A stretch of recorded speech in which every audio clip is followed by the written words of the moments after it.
दूसरा है, हम लोग का ये विचार है कि जो छुट्टियां हैं वो सब ऑनलाइन ली जाए और प्रक्रिया भी ऑनलाइन हो। टीचर्स की जो प्रक्रिया है हम लोग ने स्पष्ट कर दिया है कि ऑनलाइन होगी।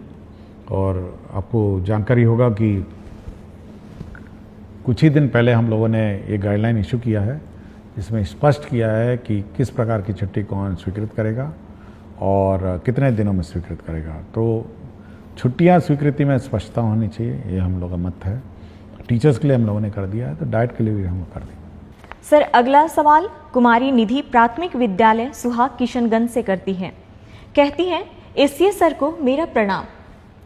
महोदय, मेरे विद्यालय में शून्य निवेश पर एक निपुण बाल मंच कोना बनाया गया है, जिसमें बच्चे अपने मन की करते हैं और अपने द्वारा लिखी हुई कविताएं, कहानियां, अपने द्वारा हस्त निर्मित वस्तुएं और जो भी उन्हें मन करता है वह वहां पर बनाकर प्रदर्शित करते हैं। क्या ऐसा निपुण बाल मंच कोना हर विद्यालय के लिए तैयार किया जा सकता है? महोदय, यह बच्चों के लिए काफी रोचक, उत्साहवर्धक और रचनात्मक रहेगा। धन्यवाद। देखिए, मैं इस निपुण बाल मंच को देखना चाहूँगा, क्योंकि अब तो छुट्टियां हैं, तो जब भी खुलेगी तो मैं ज़रूर इस निपुण बाल मंच को देखना चाहूँगा। और मेरा अपना मानना है कि जो बच्चे अपने स्वतंत्र और स्वच्छ भाव से जब कोई भी चीज़ की रचना करते हैं तो वह उत्कृष्ट होती है। और अपने जो भावनाओं का जो प्रकटीकरण है वो मतलब बिल्कुल स्वतंत्र रूप में जब करते हैं तो बिल्कुल उच्च कोटि का होता है। तो सभी स्कूलों को यह उम्मीद और कोशिश होनी चाहिए कि बच्चों की जो भावनाएं हैं, बच्चों का जो हुनर है, उसको प्रकट करने का मौका देना चाहिए। और मैं ज़रूर इस विद्यालय में इस मंच को देखना चाहूँगा जब भी मुझे समय मिलेगा। सर, अगला सवाल, मैं एक भुक्तभोगी डाइट व्याख्याता हूँ। सर, मुझे जानना है कि एक शिक्षक या व्याख्याता कितने घंटे तक बिना थके पूरी ऊर्जा के साथ पठन पाठन का कार्य निर्बाध रूप से जारी रख सकते हैं? सर, हम लोग सुबह 8 बजे से प्रशिक्षण शुरू करते हैं और 6:30 तक ये चलता रहता है। सर, विगत कुछ वर्षों से इस तरह का थकाऊ, उबाऊ और नीरस प्रशिक्षण देते देते हम लोग ऊर्जा विहीन हो चुके हैं। कृपया मार्गदर्शन देने की कृपया करें। देखिए, बड़ी चिंता का विषय है। मैंने और मेरा अपना मत है कि जो भी टीचर है, जब तक वो एंजॉय नहीं करेगा अपना टीचिंग प्रोसेस को, तो कुछ नहीं डिलीवर करेगा। खड़ा रहेगा, रूटीन वे में कुछ पढ़ाएगा। तो हम लोग की कोशिश है कि फर्स्ट हाफ में रीडिंग, राइटिंग और ये सब जो भारी भड़कम टीचिंग है वो होनी चाहिए।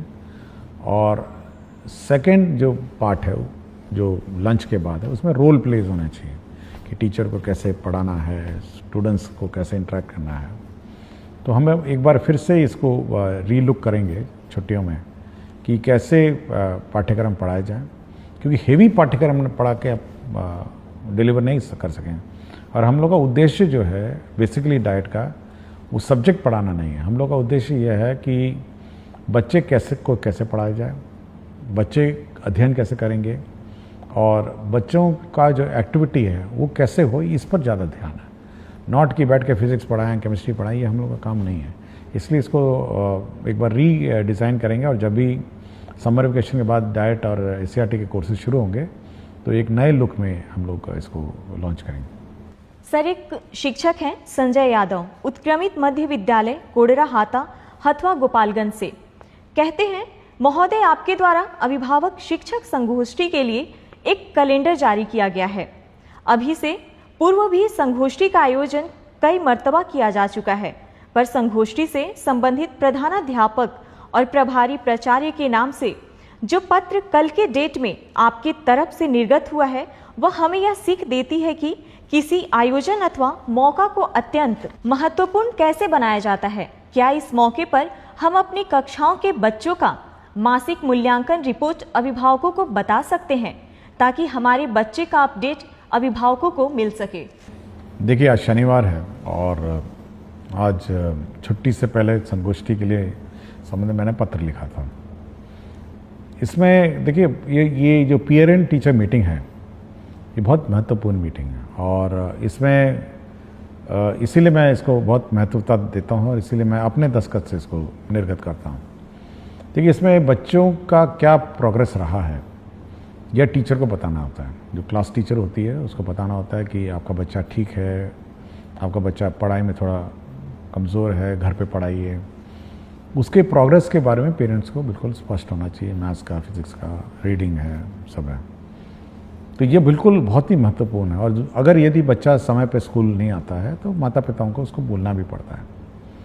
तो ये एक बहुत ही इम्पॉर्टेंट फोरम है जहाँ पे माता पिता के साथ टीचर इंटरेक्ट करते हैं, बच्चे के शैक्षणिक कार्यों के बारे में चर्चा करते हैं। देखिए, स्कूल में तो टीचर गाइड करते हैं लेकिन घर पे माता पिता गाइड करते हैं और एक बहुत महत्वपूर्ण गाइड करने का एक माध्यम है। इसलिए माता पिता को भी पता होना चाहिए कि उनका बच्चा क्या कर रहा है, स्कूल में कैसी पढ़ाई कर रहा है, क्या उसकी रुचि है। तो ये बहुत महत्वपूर्ण कार्य है और हम लोगों ने आज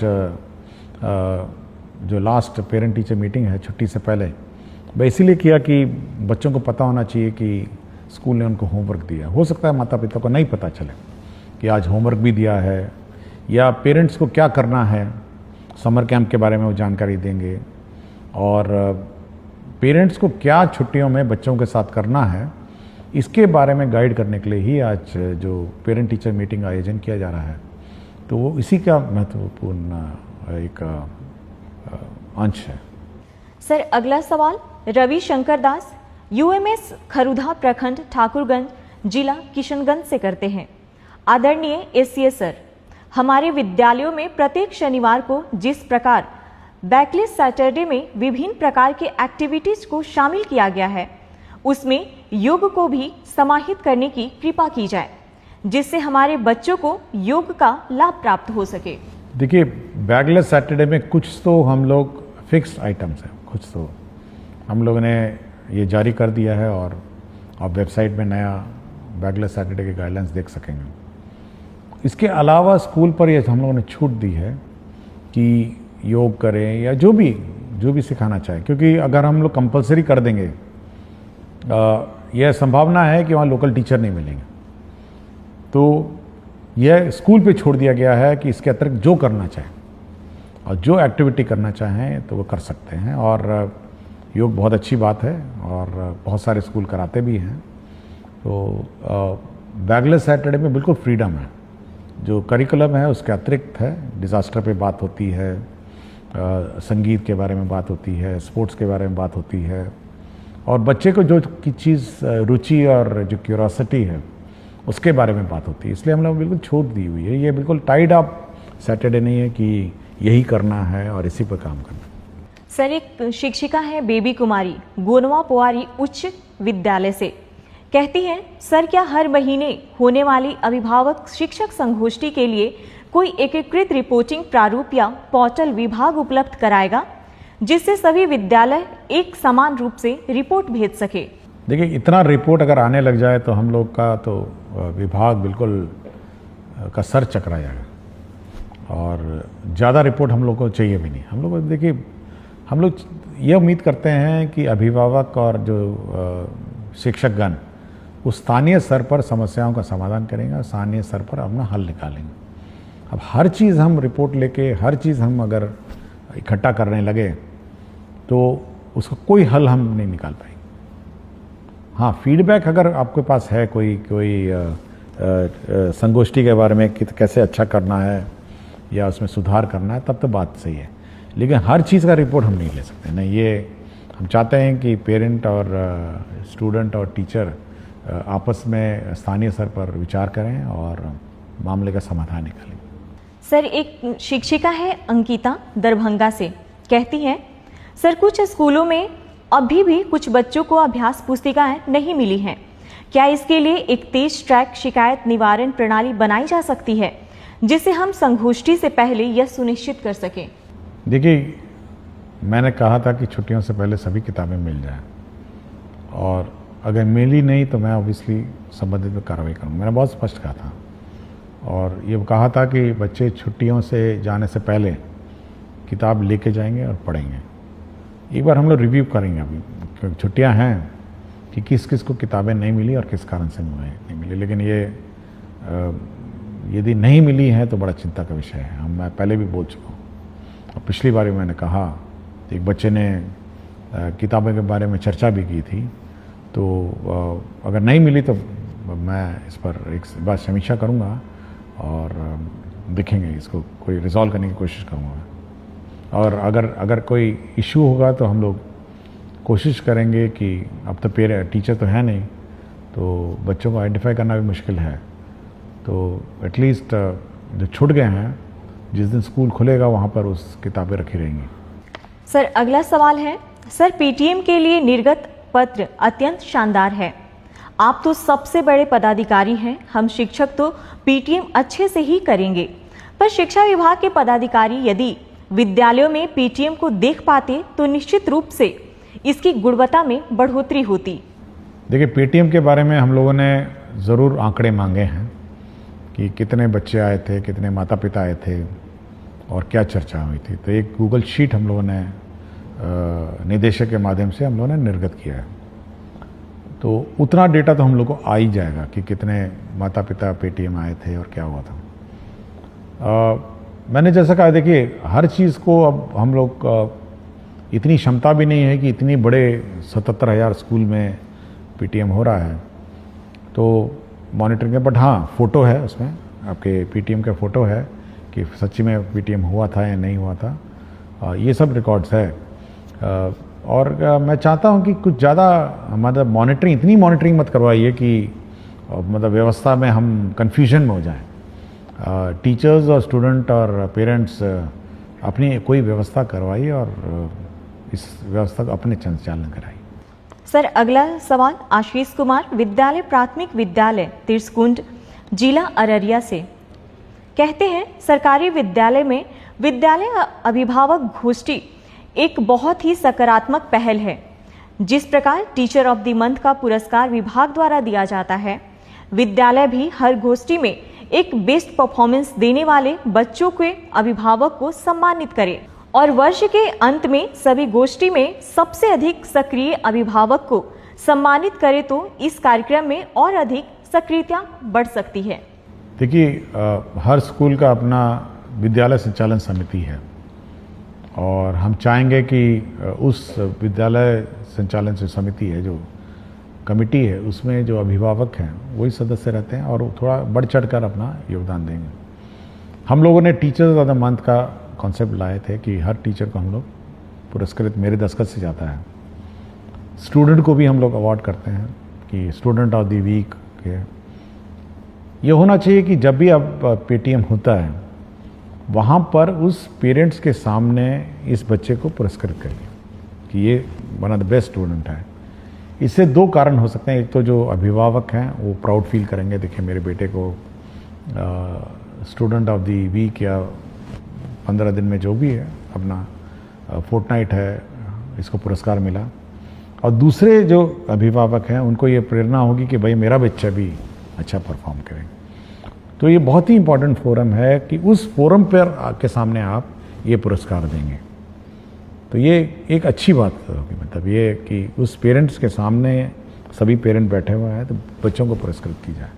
सर आज का आखिरी सवाल, सुहानी कुमारी वर्ग 7वीं कन्या मध्य विद्यालय अमला की छात्र हैं, कहती हैं सर मुझे सारी किताबें मिल गई है, उसके लिए सर का धन्यवाद। पर मेरे मन में एक प्रश्न है कि आपके बहुत सारे फोटो हम देखे हैं और सभी में आप वाइट शर्ट पहनते हैं, तो क्या इसके पीछे कोई राज है? सर हम बच्चे जानना चाहते हैं। देखिए, पिछली बार आपने प्रश्न उठाया था आपकी किताबों के बारे में, तो अच्छी बात है किताबें मिल गई हैं। और एक और प्रश्न भी था कि सुपौल में एक स्कूल था जो नया बना हुआ था और उसका संचालन नहीं हो रहा था, वो भी शुरू हो गया था, मंडे को वो भी शुरू हो गया।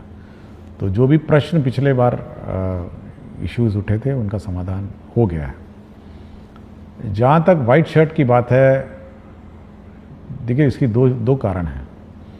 देखिए हर स्कूल का अपना यूनिफॉर्म होता है, उसका ये कारण होता है कि सभी बच्चे मतलब एक तरह दिखते हैं, मतलब नीले कमीज़ों में दिखते हैं। और दूसरा, उनको उस कमीज़ पे ज़्यादा ध्यान नहीं देना है। मतलब जब स्कूल के लिए तैयार होकर आते हैं तो एक ही कमीज़ है, मतलब नीली कमीज़ पहननी है, नीली पैंट पहननी है या निकर पहनना है। और उसी प्रकार मेरा भी जो कबर्ड है उसमें ऑफिस के लिए जब तैयार होता हूँ तो केवल 2 ही प्रकार के कपड़े हैं, वाइट कमीज़ें हैं और ब्लैक पैंट है। तो मुझे ध्यान और मुझे दिमाग नहीं लगाना पड़ता है कि आज सुबह ऑफिस में क्या पहन के जाऊंगा। उसी वाइट में से एक शर्ट उठाता हूँ, उसी ब्लैक पैंट में पैंट पहनता हूँ और मुझे अपने मन और मस्तिष्क में तनाव नहीं रहता है। एक तो फॉर्मल है, मैं तो कोई रंगीन नहीं पहन सकता हूँ और मतलब जीन्स और टी शर्ट पहन के तो ऑफिस नहीं जा सकता। एक बहुत ही सभ्य और फॉर्मल ओकेजन है। और दूसरा ये है कि ज़्यादा दिमाग लगाने की आवश्यकता नहीं मुझे।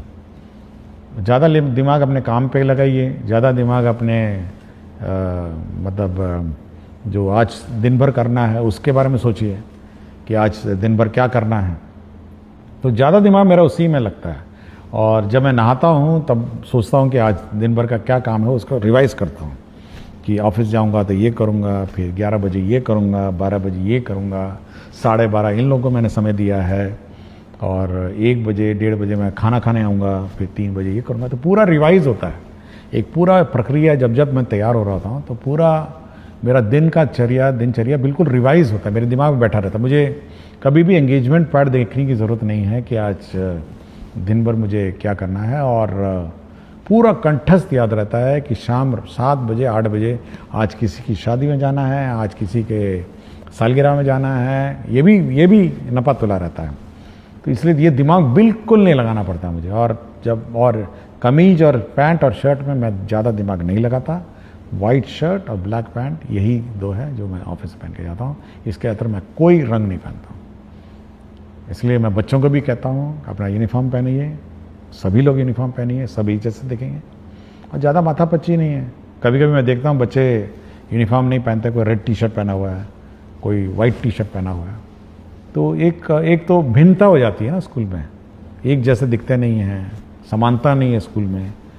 और अगर हम लोग छोड़ दें बिना यूनिफॉर्म के तो आप सोचते हैं कि जो अमीर बच्चा है वो अमीर बच्चे की तरह ड्रेस करने लग जाएगा, जो गरीब बच्चा है वो गरीब की तरह ड्रेस करने लगेगा। एक कंपटीशन और प्रतिस्पर्धा हो जाएगी कि देखिए वो बहुत अच्छा पहन के आई है, वो बहुत अच्छा पहन के आया है, हम भी पहनेंगे। तो ये सब छोड़ के सब एक रूपता एक साथ कपड़े पहनिए और ध्यान शिक्षा और शिक्षा ग्रहण में लगाइए। बहुत बहुत धन्यवाद सर। शिक्षा की बात